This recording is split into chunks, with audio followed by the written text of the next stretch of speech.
So some of you have told me that you get really confused about what you're supposed to write down whenever you watch my lectures. And here's what I have to tell you. Coming to class online for art history is sort of like watching a documentary. You have to pay close attention to it in order to really understand it. But if you write down every single thing that the documentary is spewing at you, you'll have pages and pages of notes and won't know what to do with any of them.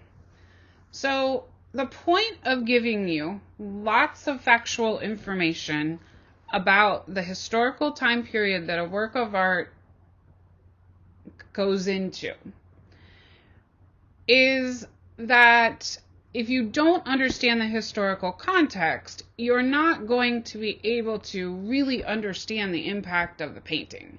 So let's take the oath of the Harashi brothers.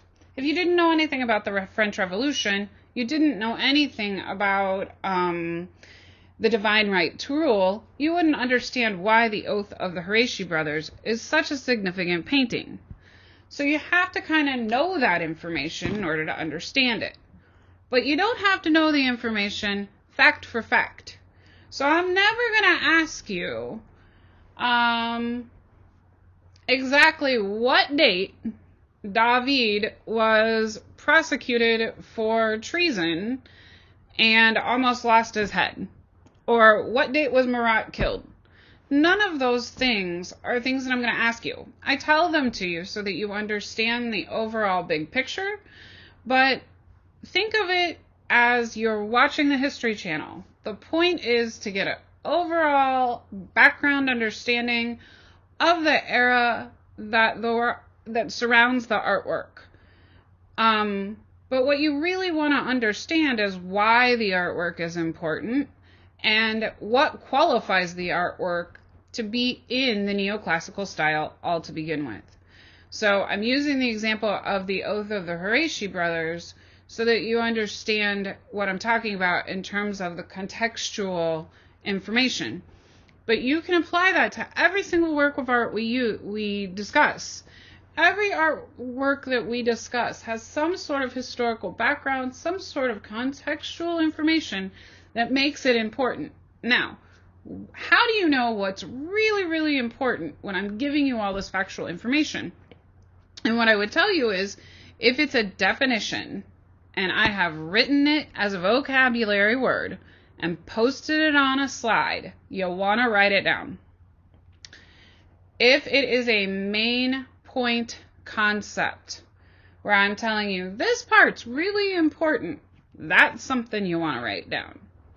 If I tell you this part helps you understand the entire course, you're going to want to write that down.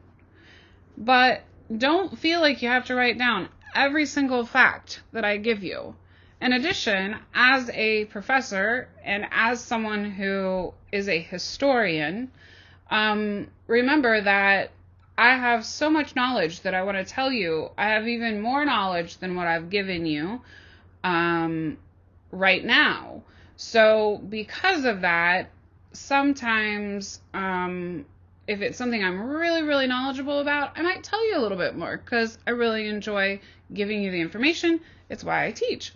Just know that you want to approach class like you do when you sit down and watch a documentary.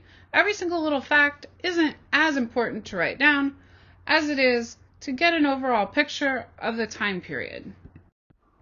Okay, so if you aren't looking at the feedback and the full credit examples that I'm giving you as a response to your quizzes from your homework, you aren't doing yourself any good by doing the homework. You have to go back and look at what a full credit example looks like and what answer was correct in order to get out of the homework the learning experience.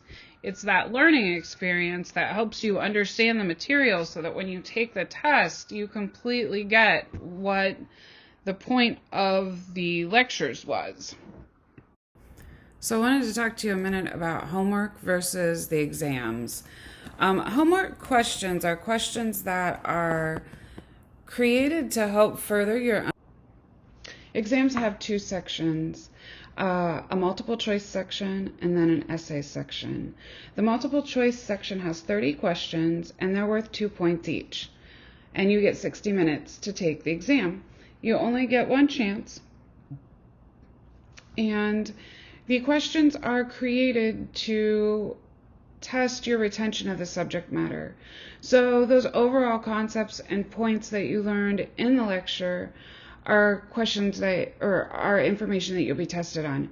For example, understanding why an artist was important, or understanding why a certain or what strides a certain civilization made in terms of humanity or the history of art. So for the essay questions, you get 80 minutes to take it. There are 8 questions, and you're expected to answer each question in about 10 minutes. So if it were me, I would write down my main points that I wanted to write or that I wanted to make in the essay question quickly, and then I would go ahead and start answering the essay question. Those questions are questions that are more like, tell me why this particular work of art fits into the era of art history that it does. So, for example, the one in front of you is a work of art done by Bernini, and it is Italian Baroque. And then you would tell me what you see in the work of art that makes this work of art an Italian Baroque work of art. Oftentimes, bigger points that I make in the lecture about why the artist was prolific, or how it is that the work of art was an important work of art, are asked in the essay section. So now that you've had a few weeks to work with the quizzes or the homework assignments, you may have some questions, or you may just feel like you're overall struggling in the class. Remember that we've only had homework, we haven't had exams. But also, I have added some online office hours. For Art History 2, we will have an online mini class session every Wednesday at noon. If you're struggling, it would help for you to come to the Zoom session, and I will post an announcement each week that has a link to the Zoom session on Wednesday in it. If you can't attend the online session, I do record them and I will post them somewhere in the week's tools. So you'll just click on the tab for the week, and the online session will have been posted there, so you can use it as another tool.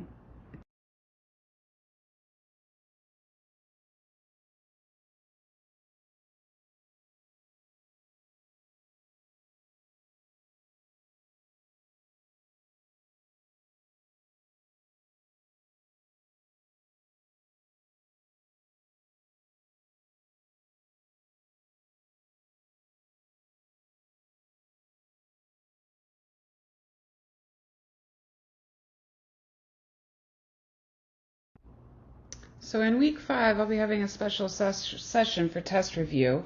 It'll happen on Monday, September 27th at 4 p.m. It'll last for about an hour, and you're going to want to attend that if you can. If you can't attend it, the review will be recorded and posted in the week 5 tab.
If you get testing accommodations, I want to remind you that you need to email me at the end of week 3 to let me know that you wish to use your accommodation and tell me which accommodations you want to use.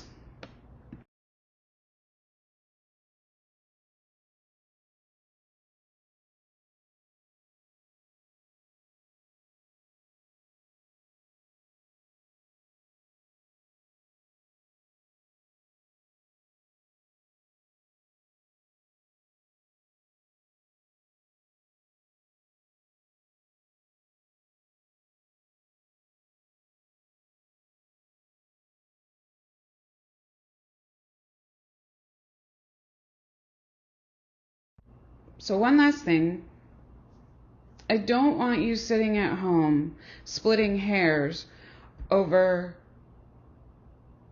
a question's answer. Typically, my students will say, I narrowed it down to these 2 answers and I just can't seem to pick which one is correct. If you're in that boat, pick up the phone and call me and we'll talk out why the answer to the question is correct. I'm even willing to do that for you on a test once in a great while. So know that as your professor, I don't want you splitting hairs and being frustrated over a multiple choice homework question. I always want you to pick up the phone and call me if you're feeling like you could lean between one or the 2 of the selections.